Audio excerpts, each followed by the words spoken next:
3 months later, I started asking her formally for her to do stuff for me. And the first time I ever did ask for her to do something for me properly, after months of just sitting with her and giving her offerings, she turned around a very hideous situation which I was in about 24 hours.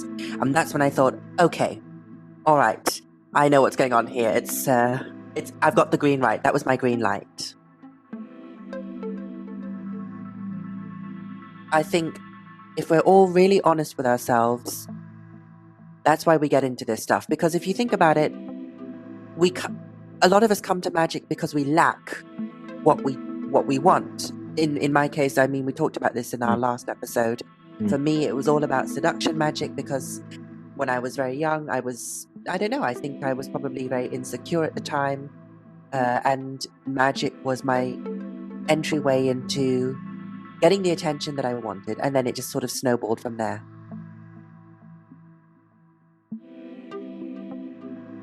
So from a more cultural or anthropological point of view.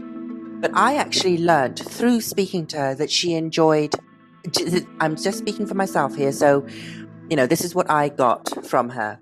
She enjoys being smudged, as it were, with incense. And she also likes having rum sprayed at her.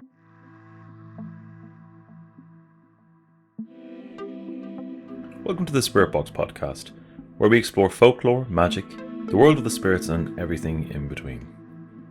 For episode 61, it is my great pleasure to welcome back to the Spirit Box the fabulous Mademoiselle Vendredi. Now, Mademoiselle Vendredi is a black magician who, in a previous appearance on the show, took us through her work with Sigils, Servitors, and her own brand of seduction magic. Today, she'll be taking us through her journey with Santa Muerte, Saint Expedite, and we go over her Servitor work. In the Plus show, we also discuss working with Goetic spirits and the Arbitel Olympic spirits. And Mademoiselle Vendredi gives us her views on cultural appropriation in one's practice. Now, if you want to hear the Plus show, then sign up for the Patreon and you'll get the Plus show along with a host of other benefits. If Patreon isn't your thing, you can always support me via the Buy Me a Coffee link in my link tree. Now, I'm always interested in people's experiences with the other, from hauntings, shadow people, childhood experiences with the other and the good people, etc. So if you've got a story to tell, then reach out to me either on Twitter or Patreon or Insta, whatever suits. Now, before we kick off, I'm also pleased to announce that there's a Kickstarter for the Sigil Engine native app will be coming soon, so keep an eye out for that. I'll mention that first in my Patreon, but no doubt it'll be out on the main podcast as well. Now, finally, I don't need any reminders that my pronunciation of Santa Muerte is abysmal. I'm already painfully aware of that fact, and frankly, I've listened to a lot of you murder Irish words. I mean, really murder Irish words. So, to an dead and anyone know. Finally, the audio here is a bit tricky in places, so bear with me because you'll miss a lot if you don't hang around. And on that note, let's get on with the show.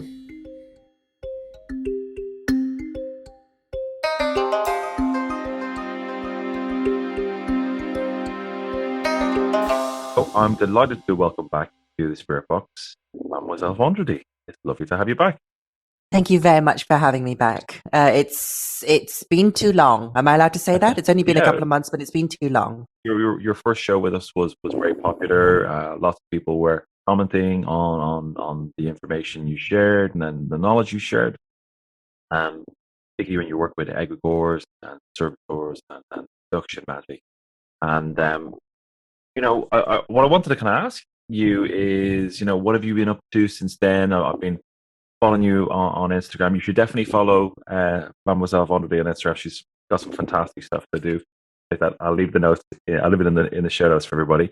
So you're doing lots of different work with Santa Muerte, Saint Expedite, and Goetia. Right. First of all, I do know that. Well, obviously, I know because it's my own account. I did disappear for a little while. This was nothing to do with any of the followers. I just decided it was time to take a break. I had a lot of work in my other work, I had a lot of stuff going on, and so I just, I thought I'd take a break.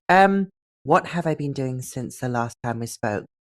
A lot of traveling. This is obviously no, it was when we were still all able to travel, really travel. So I've been doing a lot of traveling, mainly for work. So that's been keeping me very busy. But on the magical side, I've been getting getting on with some uh, definitely a lot of Goetia stuff. Especially in the last 6-7 months or so, I've sort of upped the work I'm doing with them. My sigil magic has taken a bit of a back seat recently for no particular reason. I've just sort of moved on from that. So if you remember, Dara, the last time we spoke, I went into a lot of detail about how I do my own type of sigil magic. It's chaos magic. You pick something up for a while, you do it, it works, then you move on. That's pretty much it, yeah. With the Santissima Muerte, which is Holy Death, for those of you that don't know, I actually started posting the images up of her and Saint Expedite recently because I have seen a re-emergence of interests, especially by people. I really don't like the word baby witch, but that's basically what they've been tagging themselves as. So I put those images up there and I gave a brief explanation of what I've been doing. But that actually was quite a long time ago for me. I don't actively work with Santa Muerte anymore, nor Saint Expedite, but I'd be happy to go into what I used to do with them. That would be cool. Yeah, I'd love to understand like the process of how you work with those things. Okay. Particularly Santa Muerte. We'll just move on from my pronunciation. Okay. But like, what what do you engage with that entity for? And in our exchanges, you mentioned that there was a kind of process of building a relationship. You talk to that.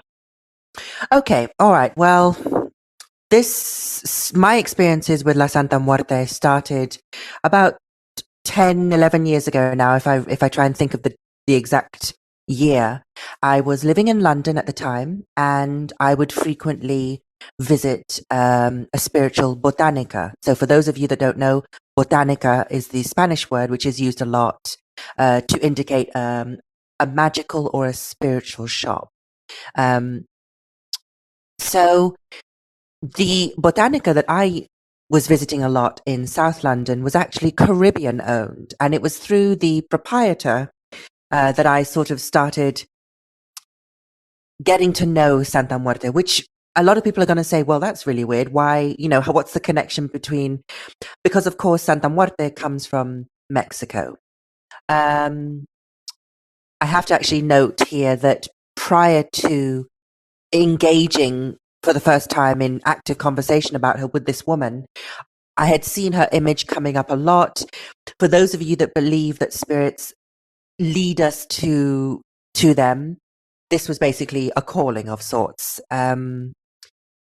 So I remember very clearly I went into this botanica to just get some stuff. And there in the shop for the first time was this skeletal statue, robed, if I remember correctly, in like a red mantle. And she was right at the front of the door, not so discreetly. She was literally right there as soon as you open the door. And I remember asking this lovely lady, who I shall refer to as Miss Jenny, and I said to her, Miss Jenny, what's all this about? And she was like, well, a lot of my customers, my Caribbean customers, have been asking about her as well. And this is who she is. Now, this lovely lady wasn't actually able to give me the entire sort of, history and all that. Instead, she gave me a book. I believe it was called something like La Biblia de la Santa Muerte, which in English means the Santa Muerte Bible. And it was a very small book. It was all in Spanish. And that's sort of how it came about. I actually said this on my my post when I put it up for the first time the other day, Dara. As chaos magicians, I can't speak for any other person except for myself, but the way I look at it, that's kind of the whole point of chaos magic. You pick something up, you feel its power, you work with it, and if it brings great results, then you continue with it. But in this case, the first feeling that I got from her was foreboding. I mean, obviously, she's a skeletal saint. For those people that are outside or come from outside this culture, you know, she's a pretty terrifying image. The Grim Reaper, you know, and then you see people, devout Catholics, praying to her. They call themselves muertistas, which means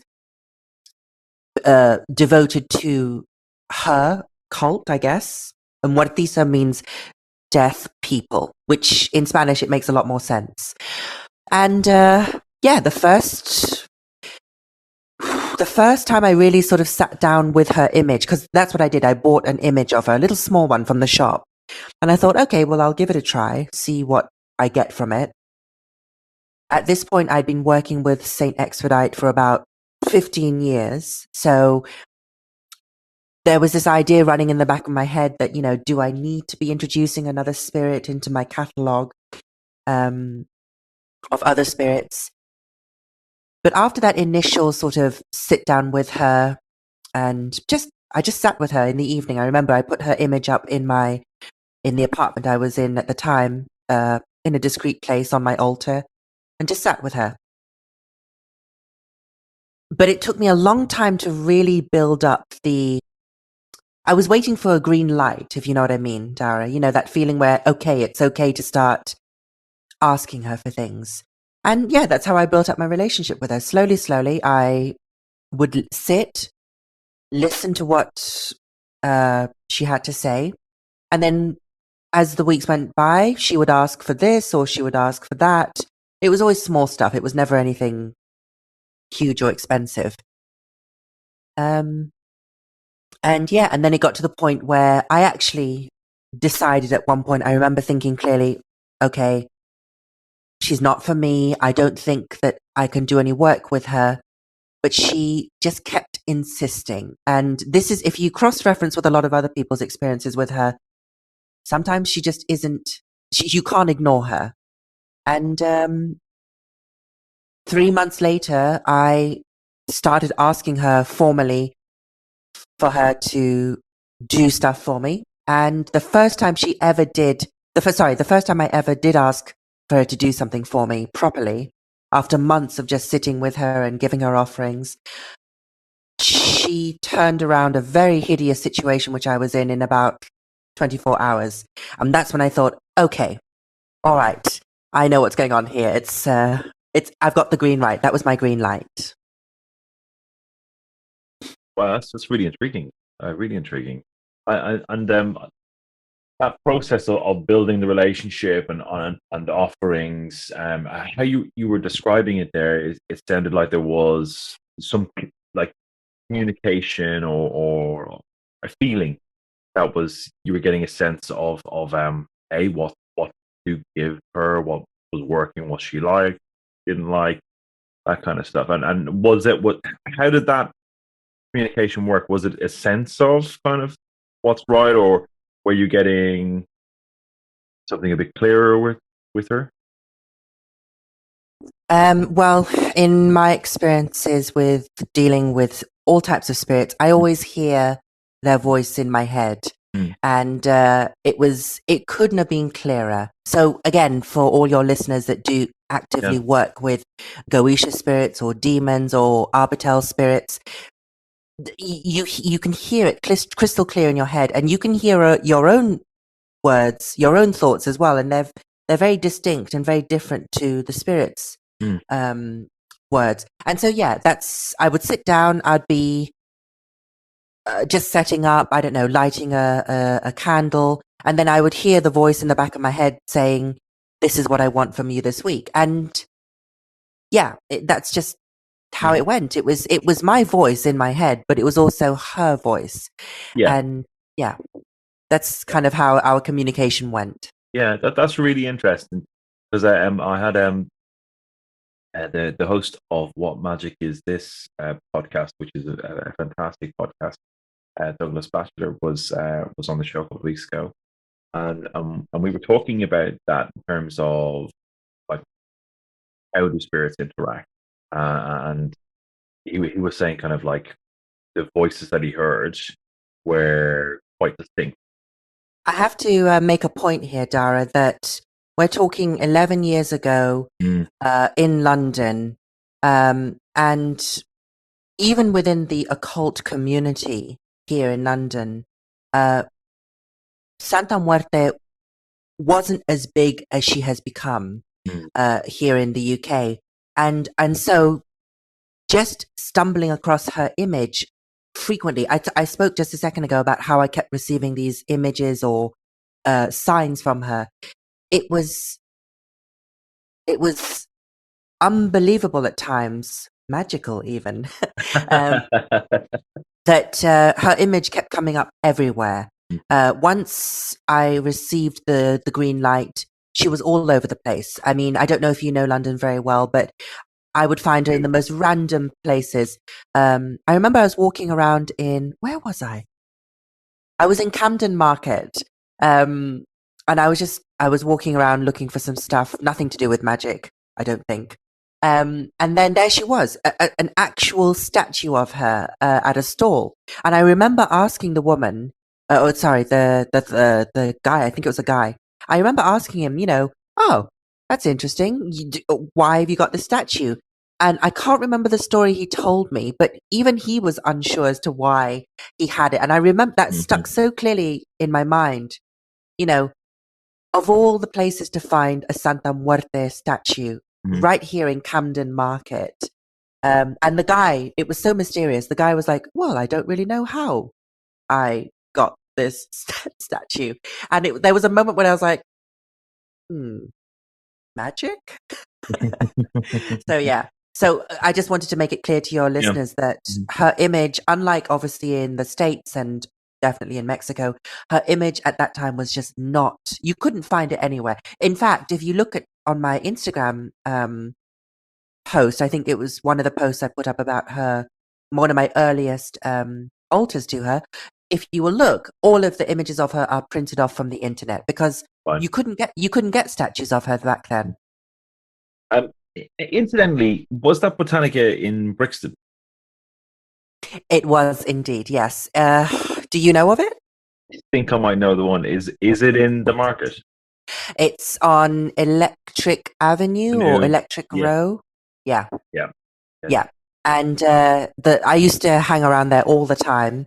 And the lovely lady who, I don't know if she's still there actually, I presume so because it's her business. Yeah. I would frequently meet her and her husband, and I would, again, this is something I had to learn, not just because I was a customer that just kept going in and buying stuff, but I really learned to appreciate what I was being taught and then of course I learned the social aspects. We're talking here about, Caribbean folks coming in. I would see them coming in and they would have like a little gift for this lady. They would give her like a Coke, or they would bring in like a sandwich from the deli across the road.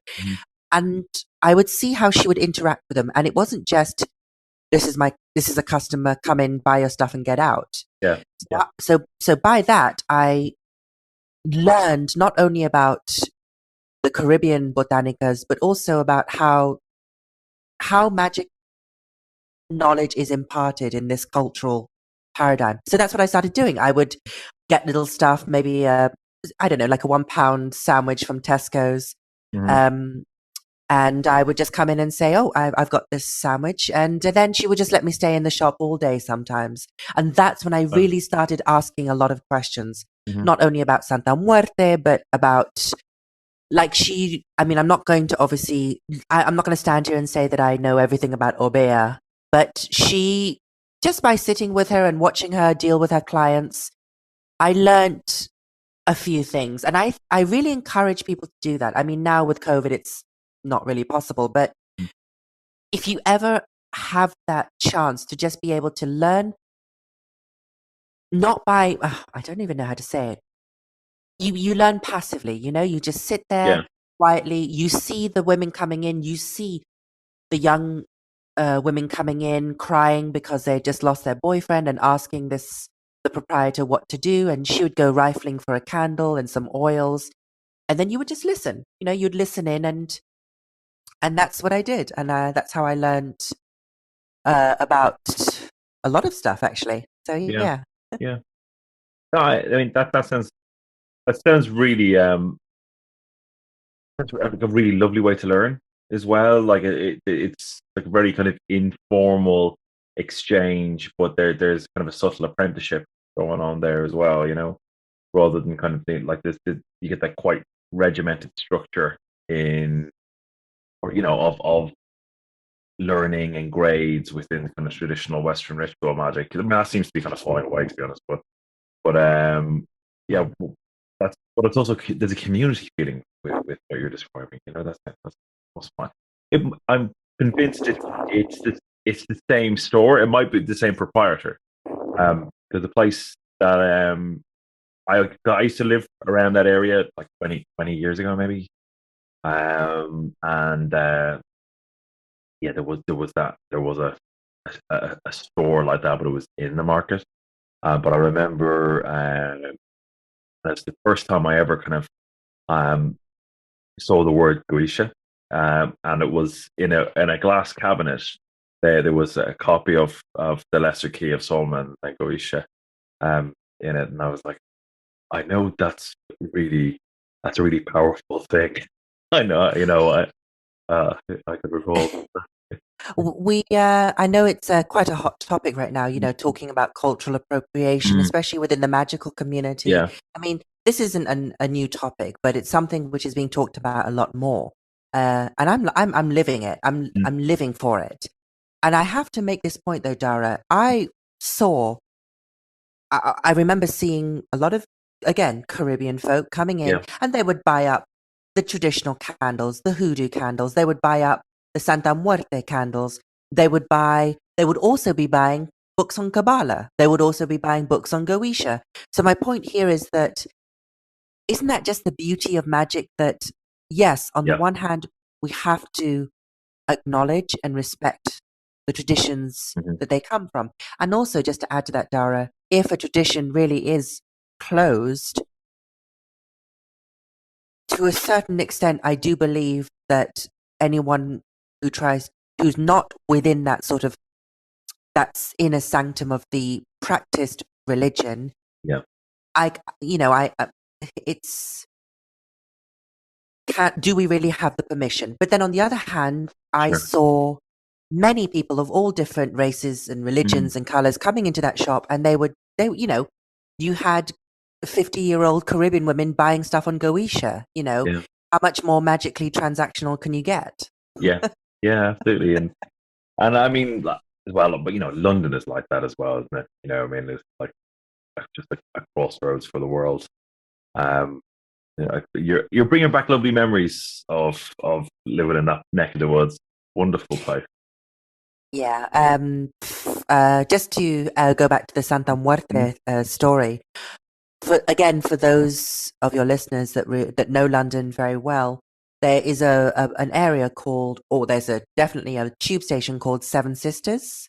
I don't know if did you ever go down there or Another up one. there? Yeah, Yeah, yeah, and Seven Sisters um, has or still has, but and definitely when I was last living there, a very strong Latino presence. Mainly people from Ecuador, Chile, Bolivia. Not so many Mexicans, but a very big Latin American community. right. And of course, they also have their botanicas. I remember going to one spiritual shop. Now, this wasn't really a botanica as such because they didn't have the statues. They did have candles, but it wasn't like the one in Brixton Market. But this one was what we call an hierberia, which in English is like a herb shop. But of course, all the herbs were, most of them were very familiar to people who practice. I don't like to use the umbrella term Latin American magic, but let's use the Spanish word brujeria, which means witchcraft. Yeah. So, I mean, Seven Sisters, I would go trotting down there. I used to go to a lovely little place to get empanadas. And then I would go strolling through this little market and I would go to the spiritual shop. And such good memories. Such good memories. Such good memories. What am I doing in Spain? Wonderful, wonderful stuff. And you mentioned Santa Muerte was. You know what? I'm cringing with my pronunciations. Just hearing you beautifully, eloquently pronounce. And listen to me stumble over them. Yeah. What was I want to make a very clear point again for you, Dara. I actually did not grow up speaking Spanish. And funnily enough, what made me get into learning Spanish was the fact that I wanted to read these books, not only on Santa Muerte, but also on the Orishas. I remember getting a book. It wasn't in London. It was somewhere else, somewhere in my early travels. And I remember picking up a book, and it was about the Orishas, in Santeria. And I remember thinking, okay, well, I'm going to have to learn to read this book if I want to understand how to do the magic in it, or at least speak with the saints. And so that's pretty much how I learned. So don't worry, you're doing really well on the pronunciation. You're very gracious, thank you. And in terms of your relationship with Santa Muerte, how was that? Was that we're getting there? Definitely you're getting there. You're getting there. Good. But what kind of offerings would she request? What was she looking for? Well, I remember reading. I mean, again, we're talking about 11 years ago. There weren't any books in English at that time about her. There was one book, and I think it was the same one as I told you, La Biblia de la Santa Muerte, the Santa Muerte Bible. I was able to get my hands on an English version. But I don't actually. Unfortunately, I think I lost it in a move many years ago. I don't think you can get it on Amazon anymore, or I don't know if it's even in print. It was already quite old when I picked it up. So in terms of offerings, I obviously did as much research as I could. I started off by just giving her water. I gave her glasses of cool water. Because that's what I'd been taught to do in the same botanica in South London. The lady, the proprietor, had said that she had been told, so this is like third-hand knowledge, she had been told by somebody to offer water. If you don't know what else to offer them water. So that's what I did. I started off with water, and that gradually progressed to flowers. And then I think, again, one of my IG posts shows I was offering her cake, apples, coffee, tequila. What else? All the stuff that you would imagine you would give us a spirit. But I want to make this very clear for anybody that's thinking of working with her. There has to be some sort of exchange, like a conversation before, It's like if you invite somebody over to your house, you're going to ask them, are you okay with fish? Are you okay with meat food? It's the same thing with Santa Muerte. I remember thinking to my head, she's going to love some coffee. But then I would sit down with her in the evening at her altar and say, coffee? Yes? Black? White? How do you take your coffee? And that's when I knew that's what she wanted. Sometimes I'd just be out and about doing my usual stuff around the town, and I would see something, and something in the back of my head would just click, and it'd be like, that's what I need to get. Sometimes it was just like a £1 bag of sweets that you get at the corner shop. Sometimes it was a more expensive bottle of tequila. I actually didn't give her tequila too much. I would usually give her rum. And then again, this is something which I only learned by watching. I know now, Dara, you can go online, you can see thousands of videos of this, but believe you me, 10 years ago, if you typed Santa Muerte into YouTube, wait, did YouTube even exist 10 years ago? I think it might have existed 10 years ago. Or maybe I think it was all just Yeah. cat videos or something. Yeah. So, I mean, what I'm trying to get at is that unless you really spoke Spanish well and read about it, and again, not even books specifically telling you how to work the magic with her, it was all about, so from a more cultural or anthropological point of view. But I actually learned through speaking to her that she enjoyed, I'm just speaking for myself here, so, this is what I got from her. She enjoys being smudged, as it were, with incense. And she also likes having rum sprayed at her. Now, when I say sprayed, I'm sure you know what I'm saying here. Swigging it in your mouth and then spitting it onto her statue. And I had a few false starts with that one. I had to practice it a few times because you can imagine it gets pretty messy. But I was able to do it. I also ended up smoking cigarette in her face, as it were. Smoking her statue with cigarettes. I'm not a smoker, so that one was a bit challenging for me, but it was an offering. It was what she wanted. So yeah, that's what I learned to do with her. Yeah. Interesting. Yeah, excuse me. Yes, I like that kind of that nuanced bit around kind of like the specifics of like the spraying or the blowing of the smoke, cigarette specifically. Yeah, I'm quite interested in that, kind of what specific spirits are looking for, kind of, and are requesting like quite specific items. That's a kind of really interesting topic. Moving on somewhat to Saint Expedite. I know you haven't worked with him in a while, but again, I saw your pieces on Instagram, and it was his day recently.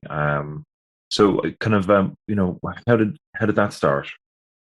Before logging on with you this afternoon, I was trying to think, where did that come from? And you know what? It's still a little bit unclear, but I do know this.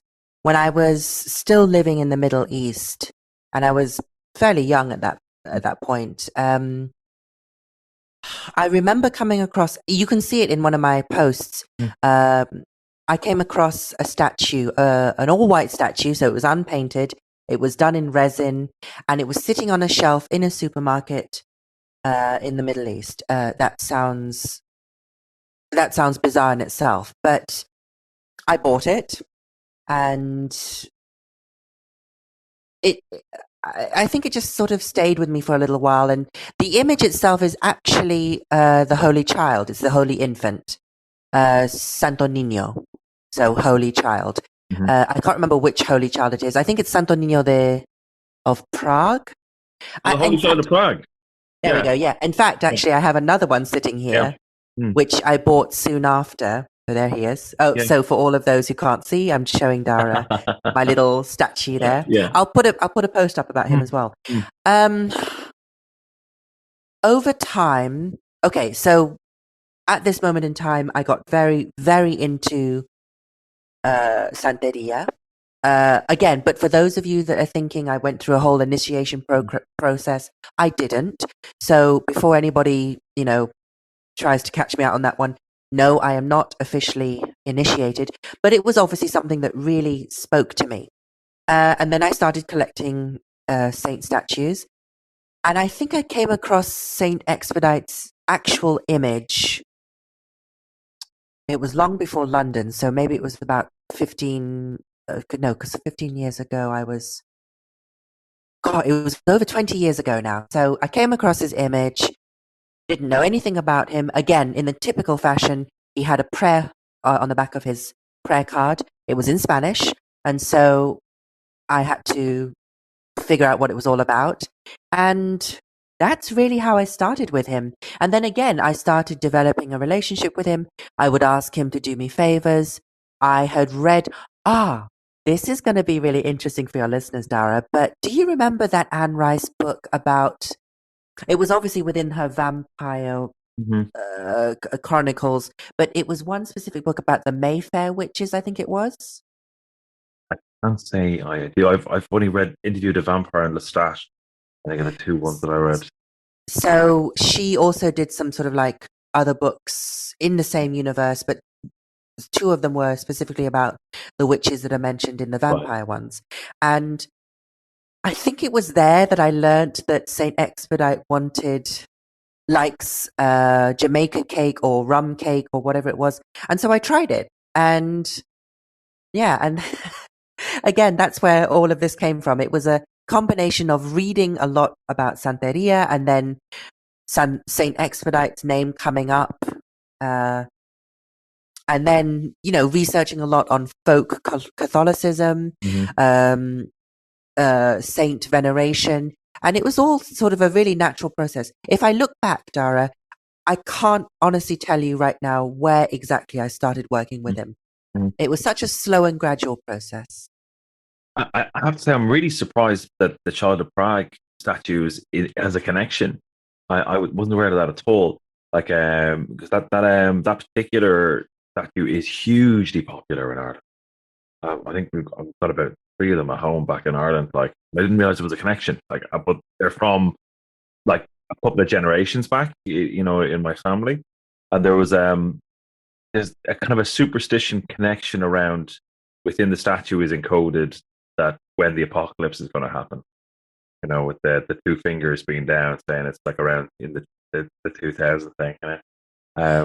Cool. I mean, just to clarify on that, the okay, so with the Holy Infant of Prague, Mm, it wasn't for me. It wasn't Saint Expedite. mm, For me, now this goes into something again yeah, totally yeah. different. But I was also doing a lot of at the time. I was doing a lot of work with um, Papa Legba. Okay. So yeah, so somehow one conflated with the other. Mm, I don't wish to step on anybody's toes here because I know, of course, and I acknowledge. And yes, Papa Legba comes uh, from traditional African beliefs, brought over to the New World. His name has changed so many times, but I'm talking about the crossroads spirit in this case. And somehow he just got conflated with my practice. Maybe that's just me. Um, that's how I've always identified the Holy Infant of Prague. That's how he spoke with me.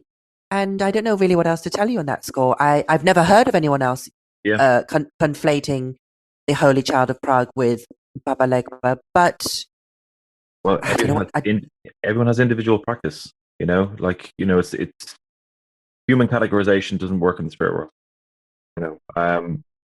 I have remind me when we stop. I've got something to show you, which I think you might find a bit interesting, particularly around kind of Oh, Papa Legba, thinking of the iteration of that. exciting. Yeah, Okay, all yeah. right. I'll remind you.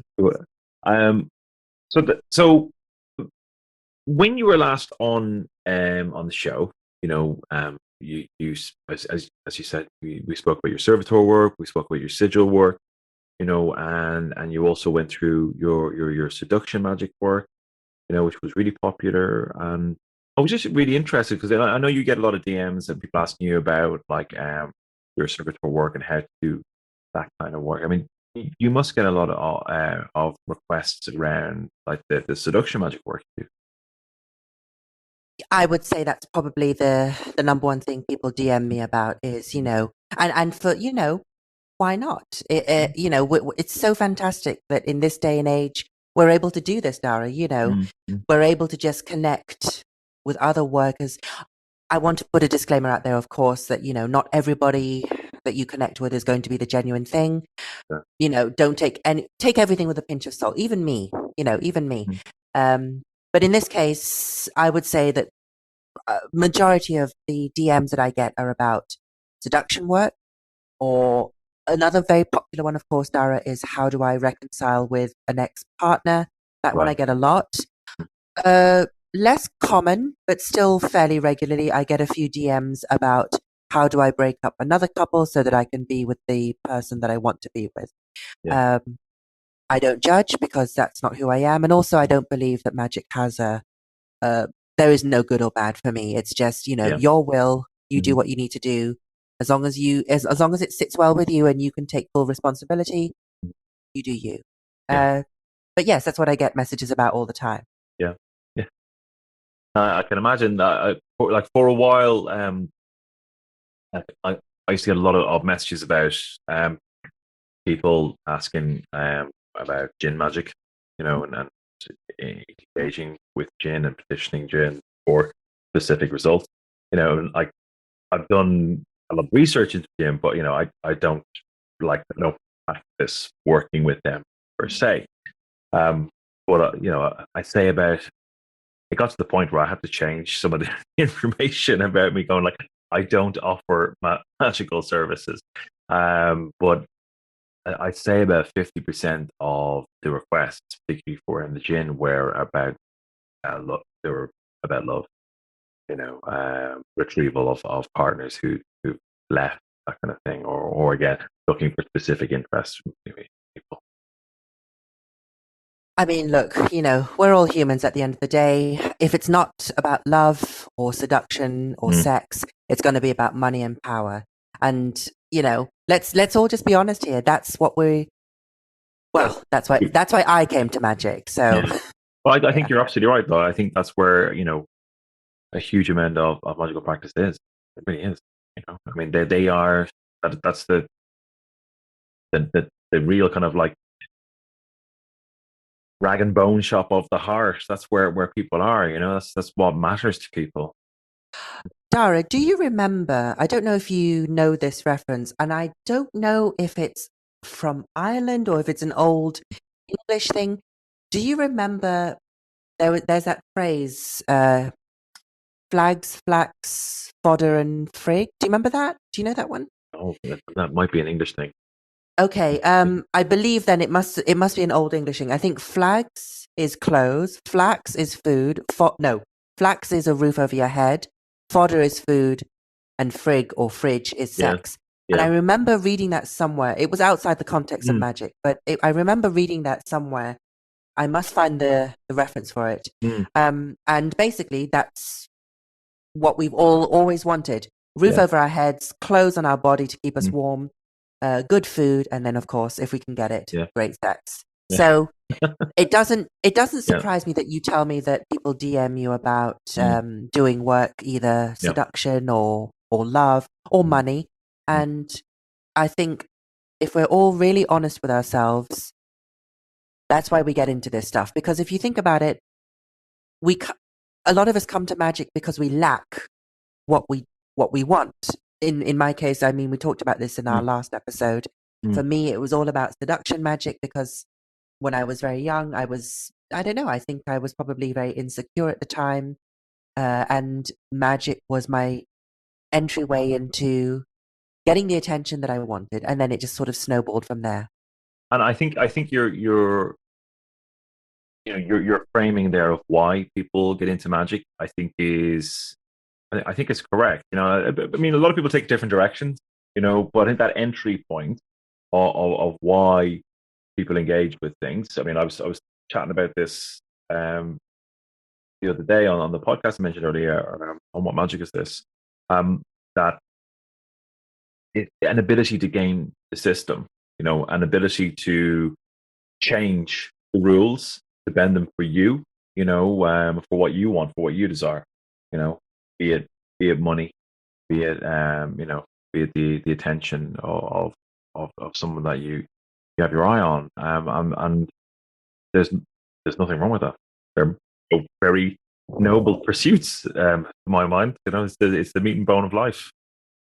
We talk often, I think, in the occult community about doing our own free will or really living our best lives. And I Mm, think, again, if we're very honest with ourselves, that's why a lot of us get into magic, whether mm, it be when you're very young, like me, mm, or whether you come through it through a tradition or you just grew up with it around you, or if you came much later to it I've met a lot of people who have come to magic after being in an organized religion for a very long time and just not getting what they wanted or what they felt they deserved.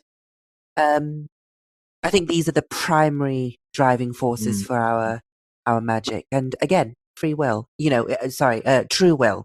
Yeah. If it is your true will to be a billionaire with tons of beautiful men and women around you, that's your true will. That's when you dig deep down. In fact, that's what I would tell someone if I were teaching someone how to do magic. I would say first and foremost, dig really deep, or not so deep for a lot of people, but dig really deep and find out what is it you were dreaming out from the moment that you really started getting a conscious desire for something other than the love of your parents or whatever. That's the true heart of magic in my point of view. I like that. Yeah. I really like that. I think that's a really good hypothesis. I'm thinking about the whole ideas of like, what is the like, what do people want, right? Kind of pulling that thread a little bit, like that kind of intent, that kind of desire. I mean, we have literal like copies of petitions that were made in the Roman baths and bath spas saying exactly the same thing, that are 1,000 years old. There's dozens and dozens of cases like that around, either the Roman and Greek world. You only have to think of the Greek magical papyri, where all exactly the same things are there. Exactly the same things are there. And it's part of our nature. It's part of human nature, I think. I think the most fascinating thing about folk practices all over the world, in every culture, we have found examples of people working some sort of magic within their cultural paradigm to either break up a couple, find new love, get more money, get better food, get a bit better position in life, be respected by your enemies. If our history shows us anything, it is that as humans, we really haven't changed in our base desires. And this actually links very nicely into just a little bit about, why I do describe myself as a black magician. I know that word has it has different connotations for different people. I mean, I'm not going to say I don't like the term left-hand path because, again, it sounds so binary, right-hand path, left-hand path. I simply use the word black because black for me represents the entire chaos. And by chaos, I mean the Greek understanding that there is the nothingness before we reach in to the nothingness with our magical hands, as it were, and pluck out exactly what we want. And for me, that is magic. I realize that. Yeah. Now, I got a bit teary there. I was like, yeah, no, I felt that too. I got a bit of a chill with that one. What was I going to say is your servitor work. We were going to talk about that as well, and then kind of and stuff that you're well known for on Instagram. And I've got this one question I wanted to ask you specifically about, because occasionally you hear stories about kind of a servitor that kind of goes rogue or kind of gets kind of a life of its own, or people actually seeing their own servitors kind of, I was wondering, have you ever had anything like that happen or anything strange with your servitors?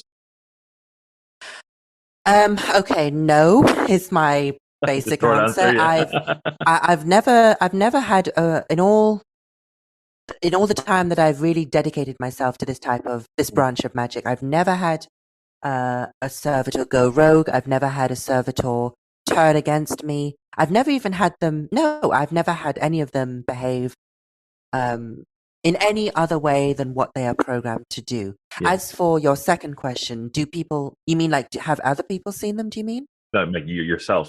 Like if you've seen them or heard them. I hear them, again, going back to earlier conversation we were talking about, I hear them in my head, but they don't really speak. They're for me, they are programs. They are They can be very frightening, very monstrous, very beautiful programs, but they are programs nonetheless. If you don't like the word program, we'll get rid of that analogy and just say man-made spirit. So there isn't really a dialogue with them. I don't tell them, unless I have specifically created them in order to relay information for me, which I have done. They're like very loyal, sentient guards. And when I summon them through the methods that I use, which I shan't reveal, I'm afraid, they appear, they take my orders, and then they just go off. Once I've released them, they go off and do what they need to do. And then I check in with them occasionally, usually once a week. And then I just check in with them. I don't talk to them. This is something I have to make very clear, because people keep asking me, how do you activate them? How do you speak to them? How do you have this? How do you know what they want? And it's like, well, you create them. They are from you. So every single aspect of them, from the way they look to the way they behave to the task they perform for you, you have created it. And there is no, with my servitors, and I have about 30 on the go right now. So, so they don't really talk to me, and I don't talk with them. I command them, and I give them their instructions. So imagine, Dara, you are this mighty king, and you summon your royal guard, and they stand in front of you, and you say, "This is what I need. You will be repaid with my happiness at the result that you bring me." And that's what I tell them. That's how they are paid, as it were. But otherwise, I don't talk with them. I don't sort of sit and have conversations with them. But that's just the way I do it. I know some people create them with the express desire because they want something magical to talk to. That crosses over into thought form territory. For me, servitors have one task only, and that could be something as simple as get me a boyfriend, or it could be something as complex as change the weather for me. And yes, I have one of those. But I'll go into that another time, I'm sure. But yeah, the communication between you and a servitor, from my paradigm and how I work, that there is no two-way communication. They are loyal guards, loyal soldiers. They do your bidding, and that is all. So, in terms of the servitor work that you do, and I can only imagine what your inbox looks like in Instagram. Like, you need to turn off your notifications. Yes, yes, I do. But you must get a ton of requests around, how do I do this? How do I do it? Can I learn from you? Is that something that you're thinking about? Well, it's a funny thing that you should ask. So I have been mulling this over and thinking about it a lot. In fact, I partly took some time away from my online Instagram account to think about this and a few other things. And I am hoping in the summertime, so this summer, I'm aiming for around August as a month. So, if, just to give you sort of an idea of when in the year, I am looking to be doing a workshop. It will probably be a 2-hour, possibly 3-hour workshop, in which I talk about exactly what we've been talking about for the last hour, my servitor work, and specifically how you, as a magician or witch or sorcerer, or however you identify, could not only learn how to construct your own, but also learn how to then go from that. So by the end of the workshop, basically be able to create your own army of servitors. And I'm hoping to do that by the summer. I'm still sort of trying to drum up some interest, as it were, seeing if people are interested in this type of thing. From the looks of my inbox, you're absolutely right, Dara. I think it's something which it's something that's not talked about a lot as a separate workshop. I do remember a couple of years ago attending a workshop here in Barcelona, I believe. That's where I'm based. So I remember I attended a chaos magic workshop, but the workshop itself wasn't specifically dedicated to servitors. So that is what I'm hoping to do in the summer. So of course, if people are interested, if I get enough interest, I would be looking to do that. Yeah. So anybody who's interested in specifically how I create servitors and how I get them going, what types of things we can do with servitors, why even create a servitor, and then other questions like, can I set it on somebody? Can I just have a general servitor for everything? You know, these types of questions which I keep getting DMs about. Yeah. And so that's what I'm hoping to do. I would be. It would be such a pleasure for me to be able to pass on some of this knowledge because I think that's what this community is all about. You know, sharing the magic. Fantastic. That's really cool. Well, definitely let me know when it's on. I'd love to attend myself. And learn how you approach this. It'd be really interesting. It would be lovely to hear other people's because you know I also get a lot of or not a lot, but I do get quite a number of DMs in my inbox. People telling me how they have done their own servitors and the materials that they've read, and a lot of people do ask me like, "Oh, it went wrong with this. What did I do wrong?" You know, I'm not the authority on servitor magic, but I could definitely give you my own experience, and hopefully that will help people to guide them in on their own paths. Yeah. Well, I think we're coming to the end of our conversation. So firstly, thank you very much for your time. I really appreciate it. And then just to wrap up, if people, I think they've probably figured out that you're on Instagram.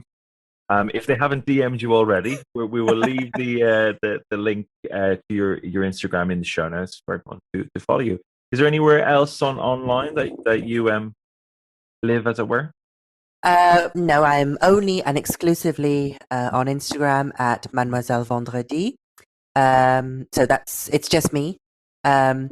I'm not a business. I'm just one woman doing her magic and sharing it with the world. But yeah, that's where you can find me. I'm not on any other platform for now. Okay, good. Good to watch this space then. Thank you very much for your time. It's been fantastic catching up with you again, and no doubt we will catch up on Insta. I hope so very soon. Thank you so much.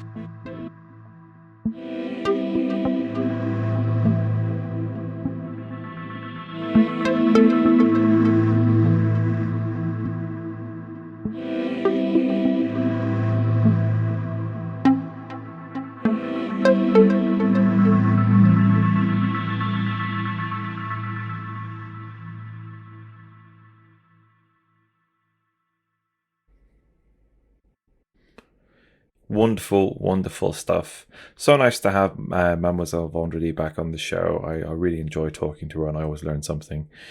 Speaking of learning something, as you will no doubt have noticed, Mademoiselle Vendredi mentioned that she'll be doing her own session on Servitor magic and Servitor creation. So I'll be sharing that when it comes out. But do follow her on Instagram, and the links are in the show notes, so you can find out directly from her when she is going to run that course. Right, that's it from me. I hope you guys enjoyed the show. As always, if you like the show, do sign up to the Patreon. We've got plenty more stuff going on there, and there's always a few more stories that get told there. Take care and talk soon. Bye.